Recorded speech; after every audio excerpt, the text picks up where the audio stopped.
চব্বিশের গণ অভ্যুত্থানের নায়ক হাসনাত আব্দুল্লাহ গতকালকে সাংবাদিকেরা জিজ্ঞেস করেছে ইসলামী দলগুলো একদিকে যাচ্ছে, আপনারা একদিকে যাচ্ছেন, কারণ কি?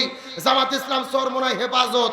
তখন হাসনাত আব্দুল্লাহ বলতেছে, কোথায় জামাত ইসলাম ইসলামী দল? আমার তো জানা ছিল না। মানে জামাত ইসলাম দলও জানি না, একেবারে খোকা বাবু ফিডার খায়। কথা কর না কেন? কত বড় অকৃতজ্ঞ, কত বড় নেমুখ হারাম, যারা বিপদে তোমার পাশে দাঁড়ালো, চব্বিশের অভ্যুত্থানের নেতৃত্ব দিয়েছো, সকল বিপদে ইসলামী দলগুলো তোমাদের পাশে ছিল, তোমাদের সাথে ছিল, তোমাদের বুক দিয়ে আগলিয়ে রেখেছে, তোমাদের হেফাজত করেছে। আজকে ঝড় পার হয়ে গেছে আর বিপদের বন্ধুদেরকে ভুলে গেছো।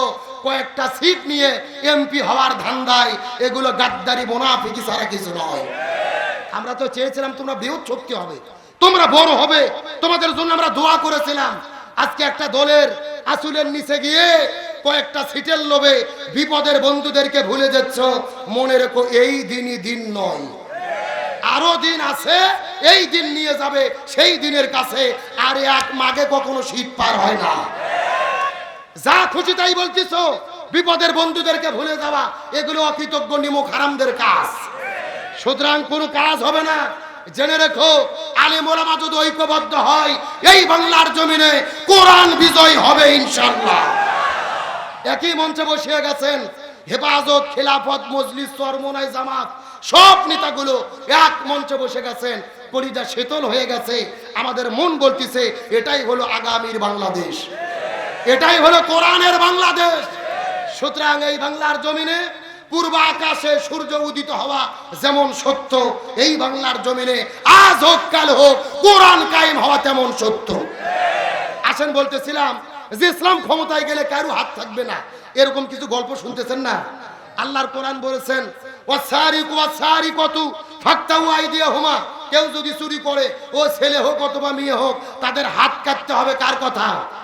তবে ভুল বুঝবেন না, এই আয়াতের আসল আলোচনা হুজুরও করে না, কোনো বক্তব্যও দেয় না। সবার হাত কাটা হবে না। চুরি হলো দুই প্রকার। জোরে বলেন, কয় প্রকার? একটা হলো অভাব, আর একটা হলো স্বভাব। ভালো করে বোঝেন। আপনাদের মাগুরাতে বাগুন চুরি করে, মরিচ চুরি করে, পিঁয়াজ চুরি করে, এরকম দুই চারটে ছেঁচড়া চোর নাই? এ কথা বলেন নাই? আচ্ছা বলেন তো, এরা কি অভাবে চুরি করে না স্বভাবে? না, অভাব, এরা কিন্তু স্বভাবে না, অভাবে। বাড়িতে বাজার করার টাকা নাই, বাজার করবে কি দিয়ে, বৌসল খাবে কি, এই জন্য অভাবে চুরি করে। আল্লাহর কোরআন বলতেছে, যারা অভাবে চুরি করে এদের হাত কাটার কোনো দরকার, বরং এদেরকে 5টা বিষয়ের নিরাপত্তা দিতে হবে। বাসস্থান, খাদ্য, বস্ত্র, চিকিৎসা, শিক্ষা, এই 5টা বিষয়ের নিরাপত্তা দেওয়ার পরে যদি চুরি করে তখন তাদেরকে হাত কাটতে হবে। এখন বলেন তো, আপনাদের এলাকার যারা চোর আছে, আবুল মফিজ, কুদ্দুস, এদেরকে যদি ভালো বাড়ি দেন, ভালো 3 সন্ধ্যা খাবার দেন, ভালো পোশাক দেন, এরা চুরি করবে? এ কতক্ষণ চুরি করবে? তার মানে বোঝা গেল এদের হাত কাটা হবে না। কিন্তু বলেন তো দেখি, সচিবালয়ে বসে থাকে কলমের ভূত মেরে সাইন দিয়ে কোটি কোটি টাকা বিদেশে পাচার করে, এরা কি অভাবে করে না স্বভাবে? আরো ধরে বলেন। এদের বাড়িতে কোটি কোটি টাকা আছে, ব্যাংকে কোটি কোটি টাকা আছে, 4-5টা গাড়ি আছে, এদের কোনো অভাব নাই, এরা স্বভাবে চুরি করে। আল্লাহর কোরআন বলতেছে, স্বভাবে যারা চুরি করবে সর্বপ্রথম হাত কাটা পড়বে ওই সচিবালয়ের সচিবদের। আর বাংলাদেশের এক সচিবকে ধরে বাইতুল মোকাররমের উত্তর পাশে প্রকাশ্য দেবালোকে যদি হাত কাটা হয়, সবগুলো ক্যামেরাতে যদি লাইভ সম্প্রচার করে দেখা হয়, এক সচিবের হাত কাটলে বাকি সরকারি চাকরিজীবীরা এমনিতেই তওবা করে মাথার টুপি দিয়ে ঘোরা শুরু করবে। কথা কি বোঝা যায়? এ ভালো করে বোঝেন। আগে হাত কাটা পড়বে ইউনিয়ন পরিষদের চেয়ারম্যানের। তার কারণ এমনও চেয়ারম্যান আছে, কুরবানির দিনে এরকম হুজুরক ডাকে, হুজুর কুরবানির গোস্ত ডাড়ি পাল্লাতে বন্টন করেন তো 3 ভাগ, 1 ভাগ আমি খাবো, 1 ভাগ আত্মীয়স্বজন খাবে, 1 ভাগ গরিব দুঃখী খাবে। একেবারে ডাড়ি পাল্লাতে বন্টন করে ভাগ করে দেয়। আবার ওই চেয়ারম্যান 1 সপ্তাহ পরই ইউনিয়ন পরিষদে যখন চাল আর ঘুম বন্টন করতে গেছে, তখন ডাড়ি পাল্লা বাদ দিয়ে বালতি নিয়ে গেছে। কথা কর না গা? লেখে নিচ্ছে 20 কেজি আর দিচ্ছে 8 শেয়ার। তাহলে বড় চোরকে? তার মানে বোঝা গেল আগে হাত কাটা পড়বে চেয়ারম্যানের, আর বাংলাদেশের এক চেয়ারম্যানের যদি আমরা হাত কাটতে পারি, তামাম বাংলাদেশের 3000 চেয়ারম্যান এমনিতে তওবা করে ভালো হতে বাধ্য হবে। আর বাংলাদেশের 300 জন এমপি বড় চোর হলো এই এমপি গুলো। কথা কন না কেন? স্বাধীনতার পর থেকে আজ পর্যন্ত যত এমপি বাংলাদেশে হয়েছে চুরি করেনি এমন কোন এমপি নাই। কথা কন না কেন? শুধু ইসলামী দল বাদ দিয়ে। আর ওই দলের 2 জন মন্ত্রী ছিল, দলের নাম বলার দরকার নাই, অনেকের আবার চুলকনি শুরু হবে। ওই ইসলামী দলের 2 জন মন্ত্রী ছিল, এরা মন্ত্রিত্ব পালন করছে, 2 টাকার কোনো দুর্নীতি কেউ দেখাতে পারে। আর বাকি যত এমপি ছিল সবাই চুরি করছে। তার মানে বোঝা গেল হাত কাটার আইন যদি পাস হয়, আগে এমপির হাত কাটা পড়বে। আর 300 জন এমপির ভেতরে এক এমপির যদি আমরা হাত কাটতে পারি, বাকি 299 জন এমপি এমনিতেই তওবা করে ভালো হতে বাধ্য হবে। তার মানে বোঝা গেল হাত কাটার আইন চালু হলে এই মাগুরা জেলার ছুটকে ফাটকে চোরের কোনো টেনশনই নাই, বরং ওরা বসে থাকে, খাবে, নিরাপদে থাকবে। আচ্ছা সত্য করে বলেন তো, আপনারা সৌদি আরবে হজ করতে গেছেন, এইরকম 2-1 লোক নাই আছেন তো? সৌদি আরবে হাত কাটার আইন আছে। আপনারা কি কোন হাত কাটা লোক সৌদি আরব দেখেছেন, খুঁজে পাইছেন? আমি প্রতি বছর যাই, 1 বছরও দেখিনি। তার মানে কারণ কি? হাত কি কাটে না? কারণ হলো যেই দেশে হাত কাটার আইন থাকে ওই দেশে চুরি থাকে না। তার মানে ইসলামের উদ্দেশ্য হলো কারো হাত কাটা নয়, ইসলামের উদ্দেশ্য হলো চুরিকে বন্ধ করা। ইসলামের উদ্দেশ্য কাউকে পাথর মেরে হত্যা করা নয়, ইসলামের উদ্দেশ্য এই জমিন থেকে দুর্নীতি আর জিনা ব্যভিচার বন্ধ করা। এই বাংলাদেশ ইসলাম কায়েম হয়ে বাংলাদেশ দে কোরআন চলুক, আমরা কি চাই? কারা কারা চাই? 2 হাত আল্লাহকে তুলে দেখায়।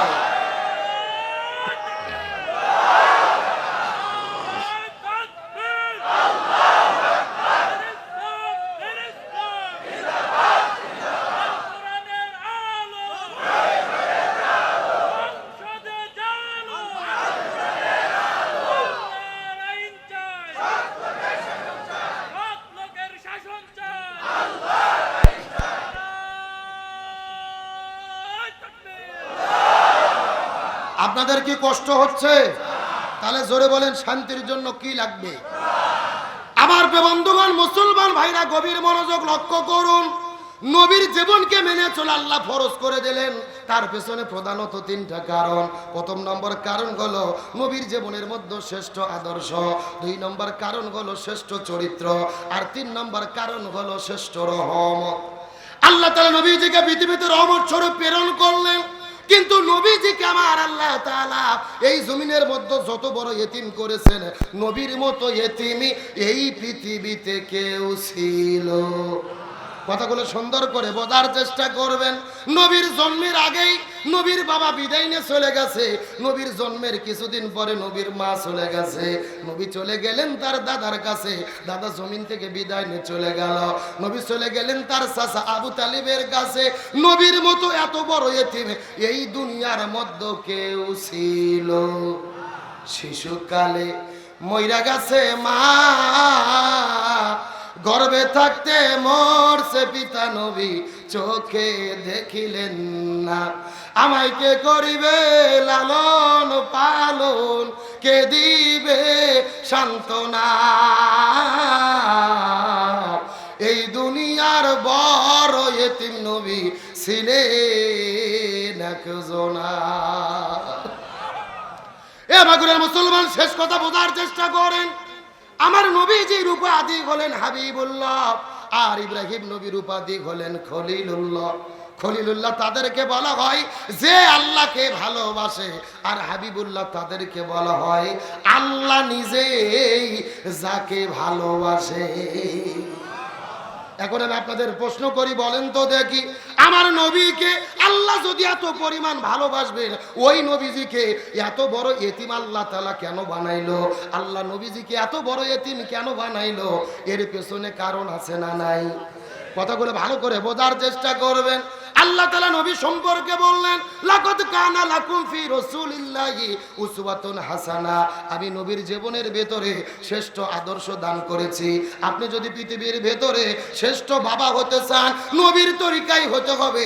আপনি যদি পৃথিবীর মধ্যে শ্রেষ্ঠ চাচা হতে চান, সেটা আপনাকে নবীর তরিকায় হতে হবে। আপনি যদি পৃথিবীর শ্রেষ্ঠ নানা হতে চান, সেটাও আপনাকে নবীর তরিকায় হতে হবে। আপনি পৃথিবীর শ্রেষ্ঠ ব্যবসায়ী হতে চান, নবীর তরিকায় হতে হবে। আবার আপনি যদি পৃথিবীর ভেতরে শ্রেষ্ঠ রাষ্ট্রপ্রধান হতে চান, সেটাও আপনাকে নবীর তরিকায় হতে। কিন্তু আমাদের জন্য বড়ই দুর্ভাগ্য, আমরা নবীর তরিকায় বাবা হতে চাই, নবীর তরিকায় নানা হতে চাই, নবীর তরিকায় দাদা হতে চাই, কিন্তু নবীর তরিকায় রাষ্ট্রপ্রধান হতে চাই। এ গভীর মনোযোগ লক্ষ্য করে বোঝার চেষ্টা করবেন। আমার নবীজি হাদিস শরীফের মধ্যে বলেন, আখিরাতের ময়দানে শেষ জামানায়, মৃত্যুর আগে, কিয়ামতের আগে আমার একটা সুন্নাতকে যারা আঁকড়ে ধরতে পারবে, আল্লাহ তাআলা তাদেরকে 100টা গলা কাটা শহীদের সওয়াব দান করবে। আরো জোরে বলেন।